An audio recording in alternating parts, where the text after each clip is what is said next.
Me and a friend felt like we were supposed to go on a 2-week visit into Iran, and had a great time, and fell in love with the country, fell in love with the people. While we were leaving the country, it was crossing the border. We hand in our documents to be stamped out of the country, and we didn't get them back. And it was about 6 hours later that they finally came back to us and said, there's a problem with your documents. And the reality is that I had dealt with before I went, like, what if you have a problem? What if there could be complications being an American?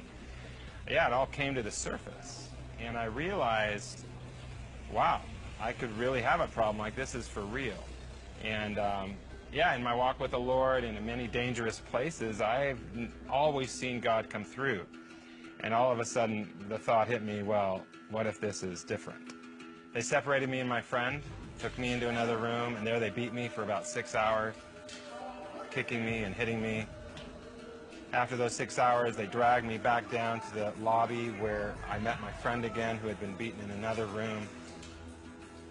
They put us in prison clothes, and they blindfolded us again, and then they led us down this basement, and they put me into one prison cell and my friend into another one.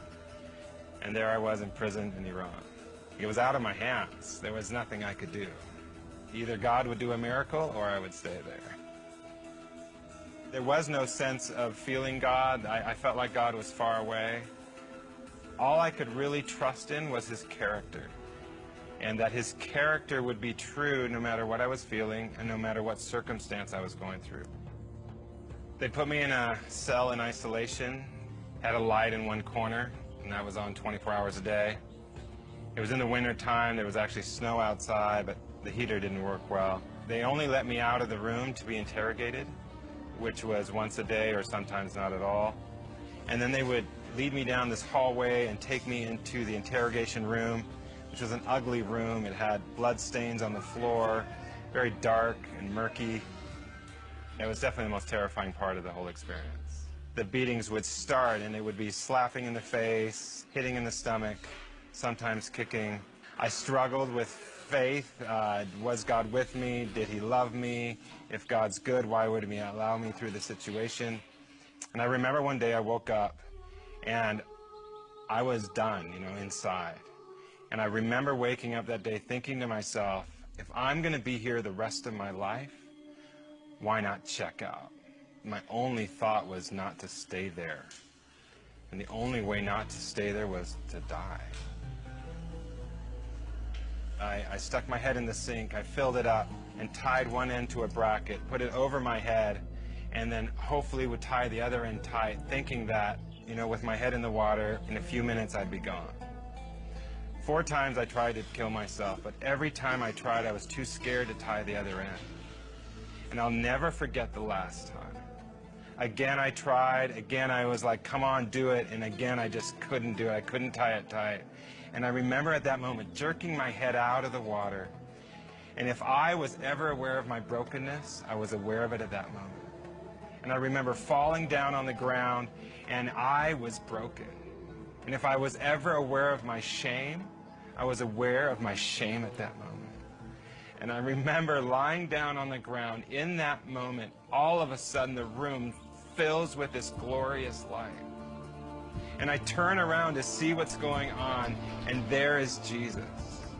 And He's standing in front of me with this big grin and smile on His face. And it was at that lowest point that He met me. And He looks at me and He stretches out His hands and He puts them underneath me like this. And in the vision, as I see Jesus, He looks at me and says this. He says, Dan, I love you, and I promise to carry you through this time. And from that day until this day, I've never had those thoughts again. And that's who Jesus is. He meets us at our lowest, and He can rescue us from the depths of us, and He wants to give us life in the midst of the pain of life. And He meets us, and He loves us, and He wants to rescue us no matter what we're going through. God began to challenge me with His love for our enemies. And He said this, He's like, Dan, ask me what I think about this man. And he asked me the question about the man who was my interrogator, the man who beat me, the man who seemed to hate me the most. And it was a few days into it that I finally asked God, okay, yeah, what do you think of this man? And at that moment, yeah, my heart opened up and I began to see God's love for this man. How he loved him from the beginning, how he made him, how he loved his family. And I'll never forget the last day I saw him. I remember on this day thinking, oh my gosh, what's he going to do today? And at that moment, I remember looking at him and I said this. I said, sir, if I'm going to see you the rest of my life, every day, why don't we become friends? He's like, no, that's impossible. And I said, sir, you can start by telling me your name. And I stuck out my hand to him and I said, sir, let's be friends. And as I stuck out my hand to shake his hand, he just stood there and he froze. And after a few minutes, he started to shake. And then all of a sudden, I saw his hand creep towards mine, and he shook my hand. And as he's shaking my hand, I saw these tears start to roll down his face. And for about 10 minutes, he just shook my hand, and tears streaming down his face. And he finally looks at me, and he says this.